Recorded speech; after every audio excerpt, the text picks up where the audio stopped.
so much. It tells me how important this issue is to you all. And I just want to recognize that every single person that's here today is here for a reason.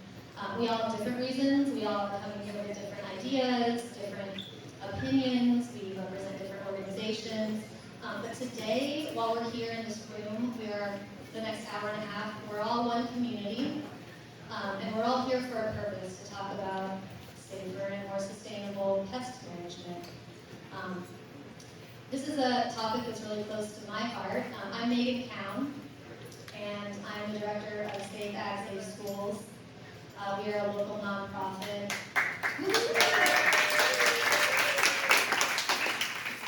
Thank you. We're a local nonprofit that's a coalition of a half dozen other nonprofits that all get together to focus on three things, which is advocating for safer pest management, toxic-free pest management.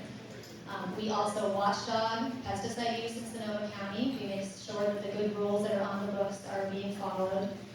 And we also do citizen science, so we help communities like Great California right now if they have a concern about their water or soil or air. I'm going to start out today with a couple stories, and I think that they'll illustrate why I'm here today, why I'm spending my time doing this. Back in 2015, I had young kids, and I was environmental and hydraulic engineer, working with toxic contamination in my career, and I had never thought that my neighborhood park potentially could be a source of contamination until I saw somebody from our Parks Department spraying right next to my children's play gymnasium at the park. And it struck me. I didn't really understand what was going on. And so I went and I asked the Parks Department, and you'll have to understand that at the time, 2015, it wasn't that long ago, but all of the cities, except for Sebastopol, thank you Sebastopol, the county, all of our schools for the most part, were relying on herbicides like Roundup for routine maintenance of landscapes. And so when I walked into the Parks Department, they looked at me like I had 3 heads and 6 eyes when I said, don't spray Roundup. Somebody told me that it was safe enough to drink. They thought they were educating me. But this is where we were, right, back in 2015. Nobody was doing anything wrong. Everybody was following the rules. Everybody was doing their jobs. But still, the part of the system was broken. There was a disconnect between the science that we knew at the time about these chemicals. So that brings me to my second story, which is from February this year. I got a bunch of frantic emails about a spray event that was going on in California 116, which is just south of Sebastopol. It's a road that I know well. I drive it many times a day. It's a California state highway, but it has the rule is 2-lane. There's houses and businesses that line up against it. My children's school is a stone throw away from it. And since it's a state highway, it's managed by the California Department of Transportation. And so they were spraying herbicides on a sunny Sunday afternoon. And there was a line of cars behind the spray truck.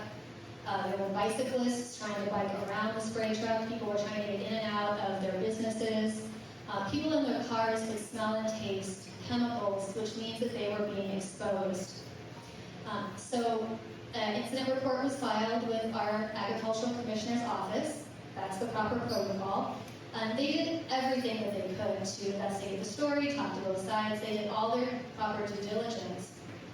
And in the end, it was found that what had happened was completely legal, completely in the rights of Caltrans to do. There was no recourse that we had to try to stop something like that from happening again, something that exposed dozens of people to Roundup and other things.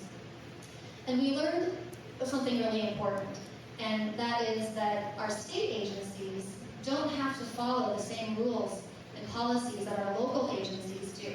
And so there's a disconnect between the values of our community and how the state is managing our land.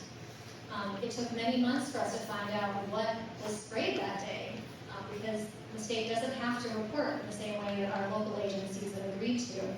And they're allowed to spray ditches that flow into the Russian River and the Laguna, which our local agencies are not allowed to do. I only found out a few weeks ago what the people were sprayed with, and it was a mixture of 3 synthetic herbicides, in my opinion, Roundup being the safest of the 3.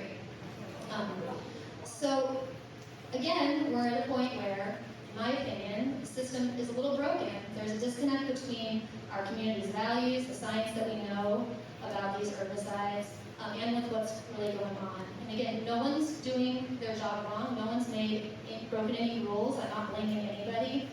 We're all here today to look at what's happening and decide what we want to do as a community together. And one thing that I really want to do is make sure that we all know what we can do to support the good efforts going on already in our county and how we can support through funding or through tools those efforts to continue to expanding on land in our county.